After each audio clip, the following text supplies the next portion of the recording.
Okay okay okay okay नहीं 12 14 वाला तो इजी हो जाएगा। अच्छा एक क्वेश्चन कट गया, पिछली बार 60 क्वेश्चन थे तो तुमको 50 में ध्यान देना है, ठीक है। इसमें टाइम पूछा है ना, हाँ ठीक है। 14 तो इजी हो जाएगा। ठीक है, अब सुनेंगे स्टैंड वाले बच्चे। माही एकदम क्लियर दिख रहा है बोर्ड? ठीक है, अब देखो बेटा क्या लिखा है। A 1.2 meter tall girl spotted a balloon moving with the wind in a horizontal line at a height of 88.2 meter from the ground। देखो ये गुब्बारा है, ग्राउंड ये रहा, ठीक है। ग्राउंड हमारा ये वाला है यहाँ पे। तो ये वो बच्ची खड़ी है यहाँ पे, ए बी, उसकी हाइट 1.2 है। ग्राउंड से कितनी हाइट है बैलून की? 88.2। तो ये सी डी कितना हो गया? 88.2। अभी क्या बोला पता है, बलून जो है लाइन पोर्ट स्टार्टिंग वाली, moving with the wind in a horizontal line. जो बलून है ना वो बेटा ऐसे जा रहा है, देखो हवा के साथ में बहेगा, सही बात है। पता है पतंग होती है ऐसे लहरा के आगे बढ़ती है ना ऐसे, तो बैलून है जो बिल्कुल सीधे जा रहा है। तो स्टार्टिंग में जब लड़की ने इसको देखा तो वो सी पे था, अब जब देख रही तो वो कहाँ पे है? एफ पे है। तो अभी भी ग्राउंड से तो उसकी हाइट सेम ही रहने वाली है 88.2। तो ये सी डी भी क्या है? ग्राउंड से बलून की हाइट।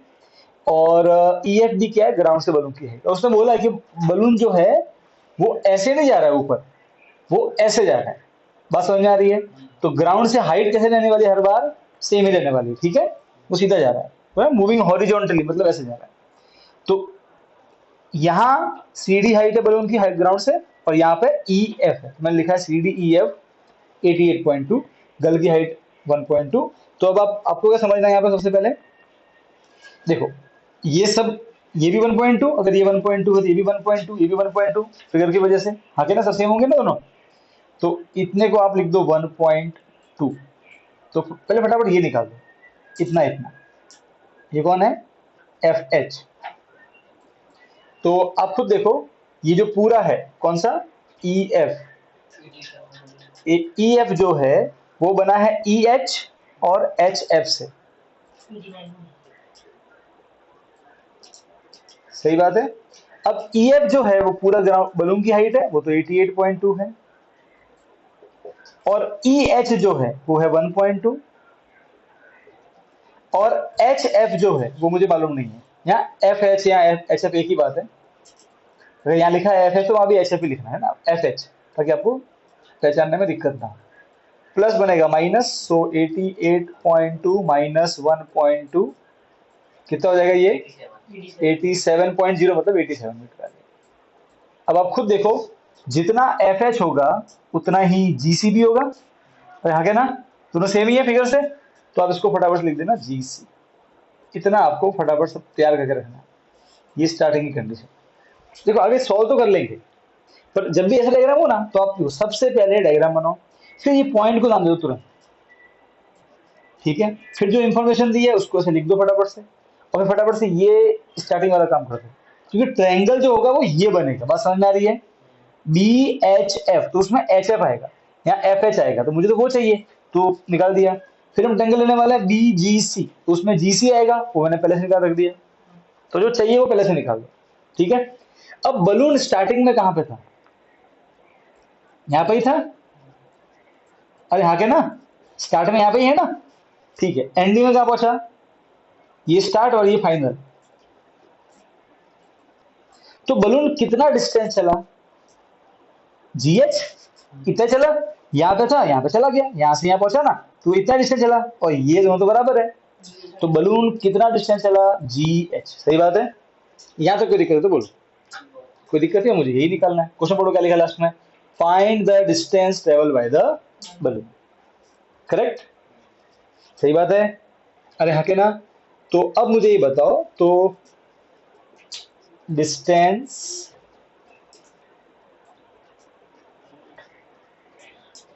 ट्रेवल बाय बलून कितना है, जी एच, मुझे ये निकालना, कैसे निकालेंगे, अरे बता, तेरे अकॉर्डिंग क्या करना चाहिए, जी एच निकालना है, ठीक है। अच्छा, एंगल कितना है स्टार्टिंग में, 60, अब कितना है 30, तो जब नजदीक होगा तो एंगल बड़ा बनेगा, ठीक है, और दूर है तो एंगल छोटा बनेगा, ठीक है। चला दे, बता क्या कर सकते हैं इसमें।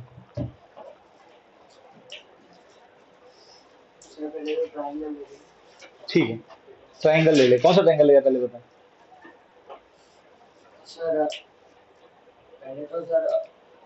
बोल बोल, छोटे वाले का नाम बोल। यहाँ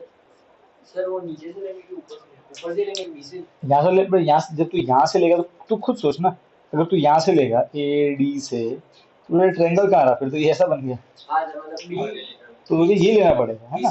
हाँ, बी सी जी, बी सी जी में तो क्या निकालेगा, बीजी निकालेगा, हाँ बीजी निकालेगा, ठीक है। फिर क्या करेगा, चल बीजी आ गया तेरा, ठीक है। अब क्या करेगा,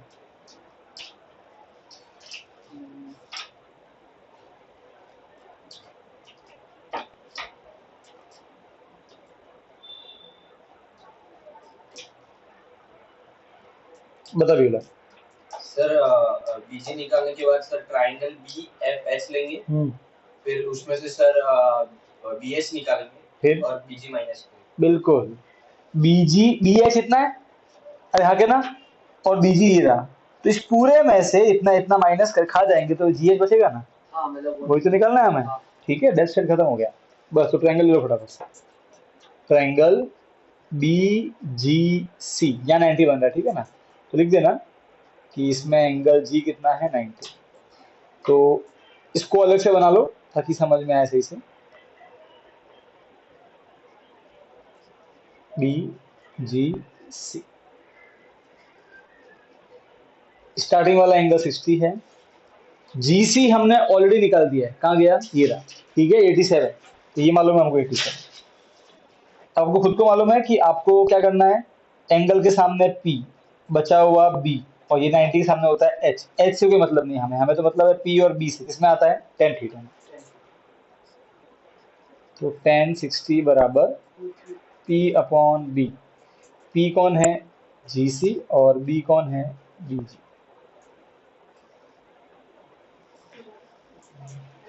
ठीक है। टेन 60 कितना होता है, √3, GC है 87, और BG है नहीं मालूम, ठीक है। अब इसको उधर भेज दो, तो ये बनेगा √3 B G is equal to 87, divide बनेगा मल्टीप्लाई, अब ये मल्टीप्लाई बनेगा डिवाइड, तो बी जी आ जाएगा 87 अपॉन √3। अब रेशनलाइज कर देंगे, तो ये हो जाएगा 87√3 डिवाइड बाय 3, है रूट रूट कट जाएगा ना, टू देखो 3 में कट रहा है, 3 2 जा 6, 3 9 जा 27, तो बीजी मेरा आ गया 29√3, ये मेरा बीजी आ गया, ठीक है। अब हम ट्रायंगल कौन सा लेंगे, बी एच एफ, उसमें एंगल एच 90 है, ये लाइन लिखने की, क्योंकि 90 पे लागू होता है साइन वाला कंसेप्ट। अब इस ट्रायंगल को यहाँ ड्रॉ कर लेते हैं अपन,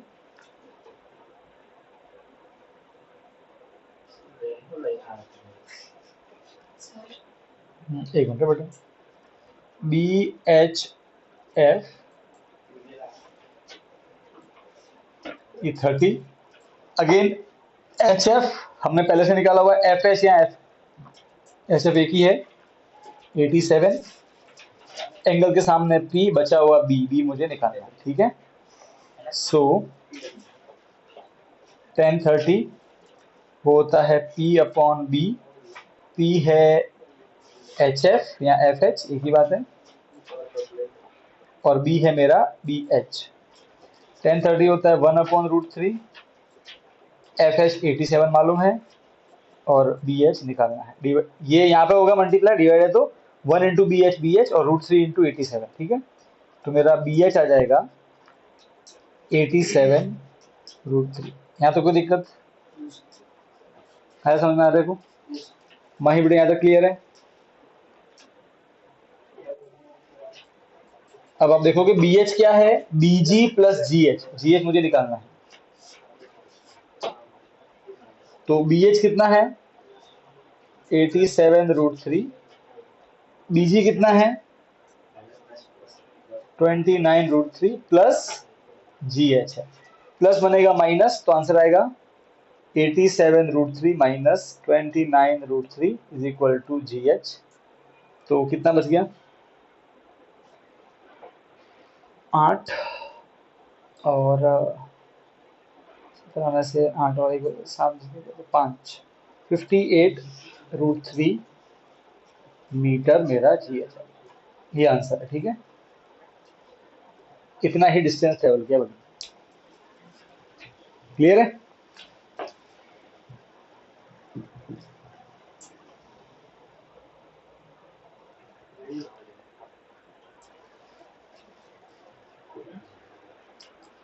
क्वेश्चन 15 अच्छा है, इसको इंपॉर्टेंट मार्क कर लो, स्टैंडर्ड वाले इसको 2-3 बार लिख लिख के याद ही कर लेंगे, ठीक है। स्टार्टिंग के जो पॉइंट है वो माइंड में रखना, ये स्पीड और ये सब उसका concept है इजी, ठीक है। बट फिर क्या हार्ड क्यों लगता है मोस्टली, क्योंकि इसमें स्पीड का भी कंसेप्ट आता है, टाइम का भी आता है, फिर वो लगता है फार्मूला, इसलिए हमको लगता है हार्ड। हमने एक क्वेश्चन तो किया हुआ है स्पीड का, मालूम है ना, चैप्टर 4 में किया हुआ है, बस वैसा ही कुछ है, ठीक है। सबने डायग्राम सोच लिया होगा, अब डायग्राम मैं बना रहा हूँ, ठीक है। अ स्ट्रेट हाईवे, ठीक है भाई, चलो ये highway, a straight highway leads to the foot of the tower. Okay, तो टावर हाईवे पे खड़ा है, ठीक है। तो नाम दे देते हैं इसको ए बी, वो मेरा टावर हो गया, ठीक है। और ये टावर का फुट, बढ़िया। A man standing at the top of the tower, एक यहाँ खड़ा है, मान लेते कि अपना आर्य है, ठीक है। अरे यहाँ क्या कर रहे हैं, सिग्नल पकड़ाने गया था तो man at the top of the tower observe a car. अच्छा, रैनिश मारने आ रहा है, तो रुक जा, तू ही था ना।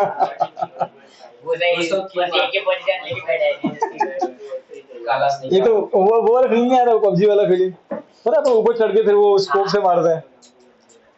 तो a man standing at the top of the tower observes a car at an angle of depression। Okay, तो मान लो कि कार यहाँ पे है, ठीक है।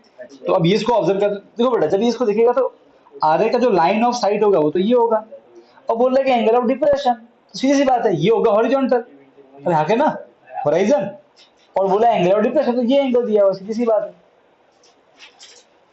है, बोला तो एंगल ऑफ डिप्रेशन, और टॉप यहाँ बैठा है, तो यहाँ से तो ये एंगल बनेगा ना।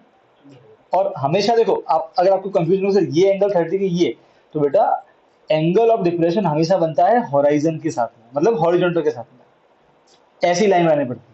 तो एलिवेशन भी होगा तो एक लाइन सीधी होगी इसे ग्राउंड लेवल और एक ऊपर, तो एलिवेशन, और डिप्रेशन क्या होगा, एक लाइन सीधी तो ये वाला डिप्रेशन, ठीक है। तो इसमें कंफ्यूज नहीं होना है, ठीक है। कभी भी एंगल ऑफ एलिवेशन और डिप्रेशन आपको या इसके और इससे नहीं बनेगी, ये हॉरिजॉन्टल में, ये वर्टिकल है, ठीक है।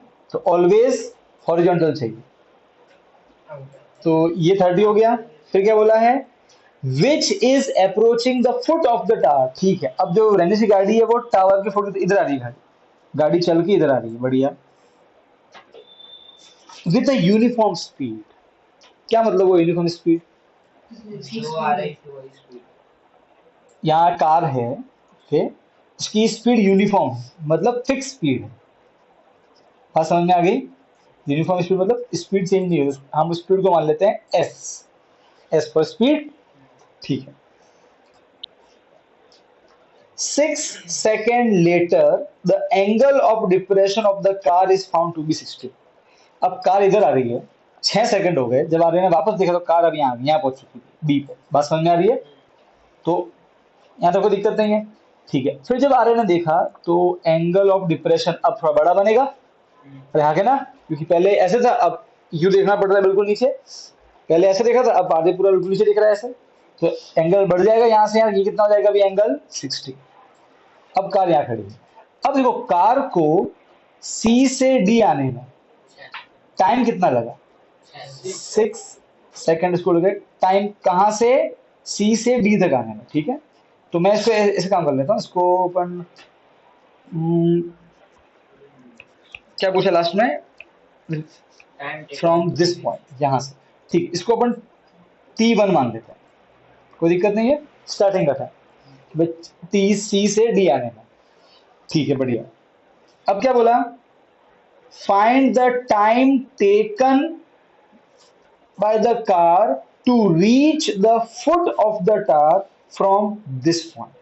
So, वापस बढ़ते हैं, 6 second later the angle of depression is found to be 60 degree. Find the time taken by the car to reach the foot of the tower from this point.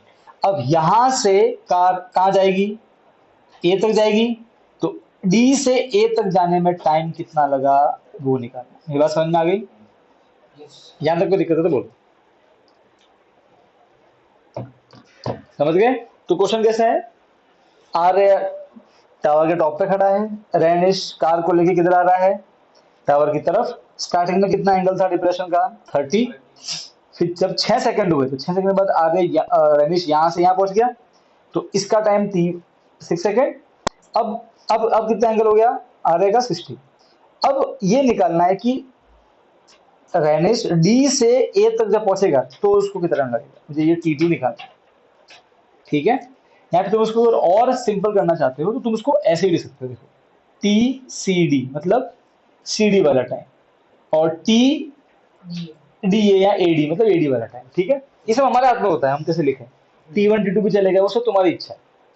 तो ध्यान रखना, जब आप टी और ये लिखते हो T1 T2, बच्चे ऐसे लिखते हैं, ऐसे नहीं लिखते T1 यार, ऐसे नीचे लिखने का, तो लिखना चाहिए नीचे, ठीक है। यहाँ तो कोई दिक्कत नहीं है, मुझे ये निकालना, ठीक है जी। तो सबसे पहले अगर ये 30 तो ये भी कितना 30, ये 60 तो ये भी कितना 60, ठीक है, ओके। अल्टरनेट एंगल लाइन में पड़ा हुआ है, वहां पर आपको उसको समझाना नहीं एग्जामिनर को, आप सीधा यहाँ पे 30 या 60 ले लेना, कोई दिक्कत है यहाँ पे?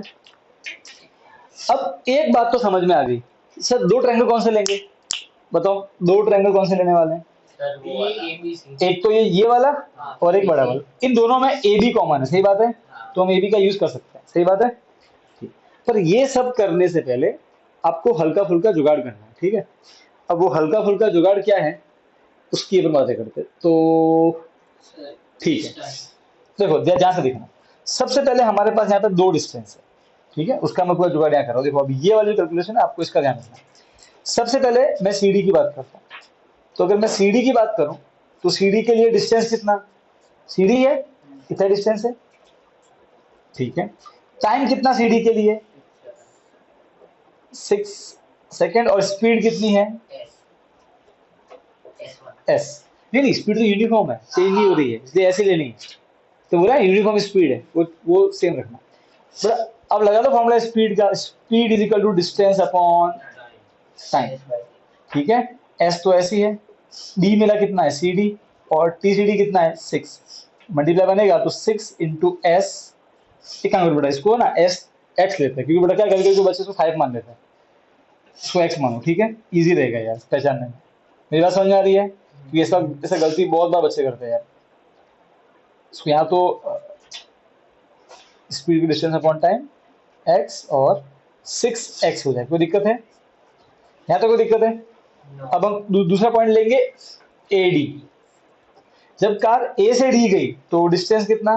ए डी टाइम कितना एडी का वो नहीं मालूम, ठीक है ना, वो निकालना है, we don't know, okay, we don't know this time, ठीक है। और स्पीड कितनी है, स्पीड तो सेम है, यूनिफॉर्म है ना, ठीक है। तो speed is equal to distance upon time, इसको इधर भेज दो।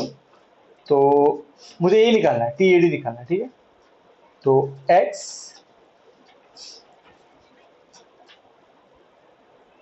इंटू टी एडी बराबर डी, डी मेरा कितना है, एडी डिस्टेंस है मेरा, ठीक है। यहां तक कोई दिक्कत है बोलो मुझे, किसी को अगर ये एडी से नहीं पा रहा है तो उसको आप T1 T2 भी ले सकते हो, ये आपकी इच्छा है। यहाँ तक कोई दिक्कत है तो बोलो, कोई दिक्कत नहीं, ठीक है। ये आपकी होगी स्टार्टिंग कैलकुलेशन। अभी आपको दो ट्रायंगल ले लेने के, ट्रायंगल कौन सा लोगे, ए बी डी, उसमें एंगल ए कितना है 90। तो आप ट्रायंगल अभी मैं देखो, आप खुद देखो, एंगल के सामने पी और बचा हुआ बी, मुझे एडी से मतलब है और ये दोनों कॉमन है, तो मुझे मतलब किससे है, पी और बी से, मुझे इससे कोई मतलब नहीं, 90 से एस से मुझे कोई मतलब नहीं।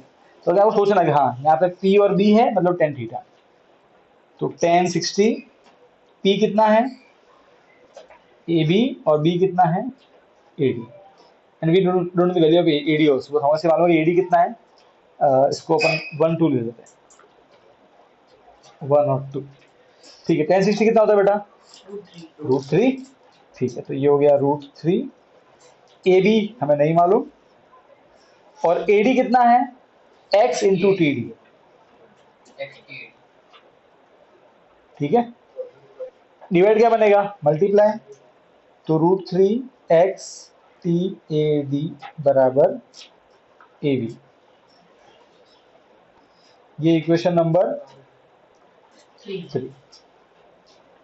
अब हम ट्रायंगल लेंगे कौन सा, ए बी सी पूरा वाला, ओके। अब अगेन देखो, एंगल के सामने पी, ओके, इसको मत गिनना फिर, ठीक है ना, जब हम ए बी सी तो इसको नहीं गिनने का, एंगल के सामने पी, और इससे मतलब है एडी, एसी से मतलब है, तो पी और बी, तो टेन थीटा, 1030, पी कौन हो जाएगा ए बी, और बी कौन हो जाएगा पूरा एडी, पूरा एसी, सॉरी, बात समझ आ रही है, ये पूरा यहां से लेके यहां तक, ठीक है, यहां से लेके यहां तक एसी। 1030 कितना होता है बेटा, ए बी मुझे नहीं मालूम है, पर मुझे एसी मालूम है, एसी कितना है, एडी प्लस सी डी, सही बात है,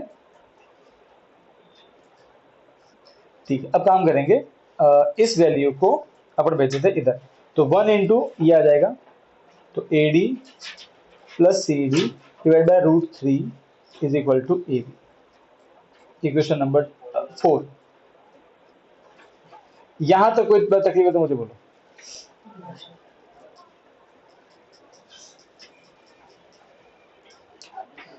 ये सब स्टार्टिंग वाला काम है, ये अब सॉल्यूशन, यहां तक कोई दिक्कत है। अब आप खुद ऑब्जर्व करो, 3 और 4 ए बी इसके बराबर भी है और ए बी इसके बराबर भी है, ठीक है। यहाँ काम करो, चलिए यहाँ वैल्यू पुट कर दो, एडी की, एडी कितना है वहां से, x T A D plus C D कितना है 6x और divide by √3 is equal to A B, और यहाँ इसको 4 मान लो, ठीक है। तो देखो, ए बी जो है वो इसके बराबर भी है और ए बी जो इसके बराबर भी है, तो ये दोनों आपस में बराबर होंगे कि नहीं होंगे, होंगे। सो फ्रॉम 3 and 4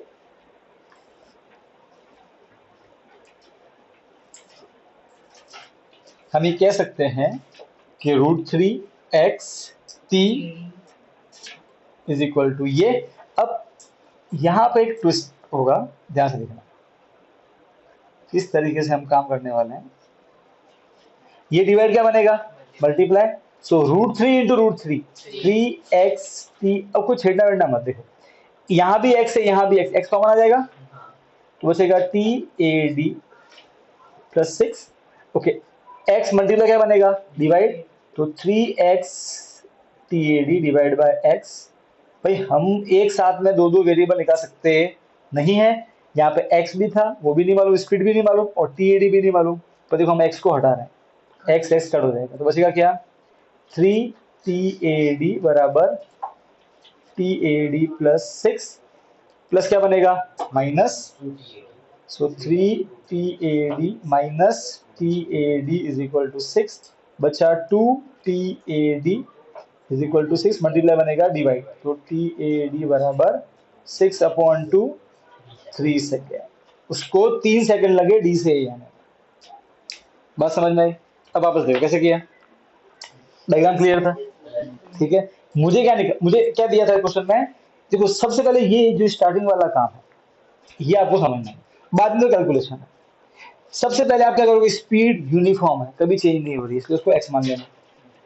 फिर बोला कि सी से डी आने का टाइम, तो मैंने लिख दिया टी सी डी, है ना, टी मतलब टाइम कौन सा, सी डी वाला, 6 सेकेंड।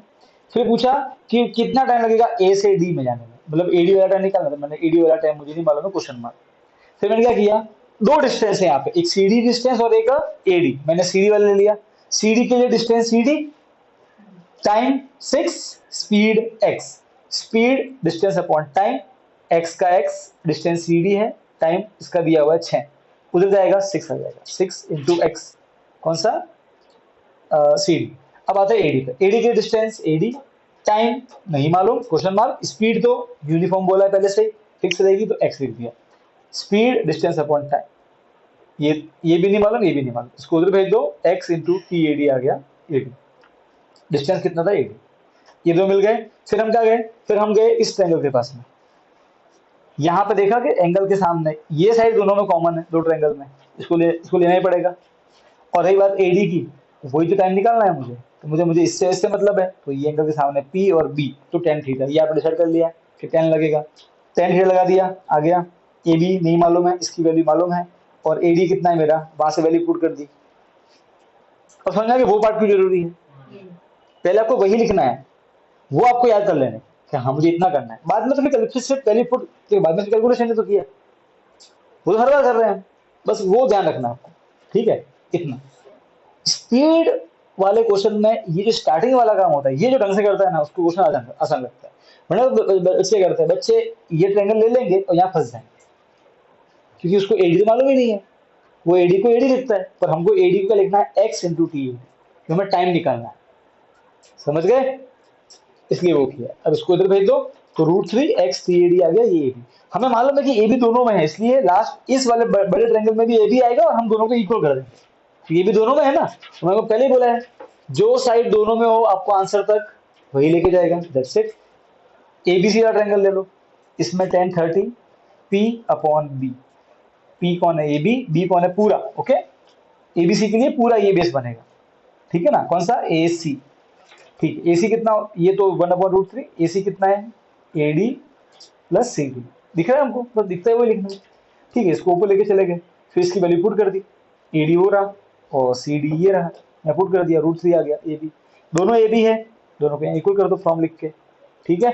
फिर कैलकुलेशन, भाई एक्स कॉमन ले लिया, ये इधर गया 3 आ गया, फिर एक्स यहीं से भेजा, कट गया, इसको इधर भेजा, ठीक है, फटाफट सब। माही क्लियर बेटा?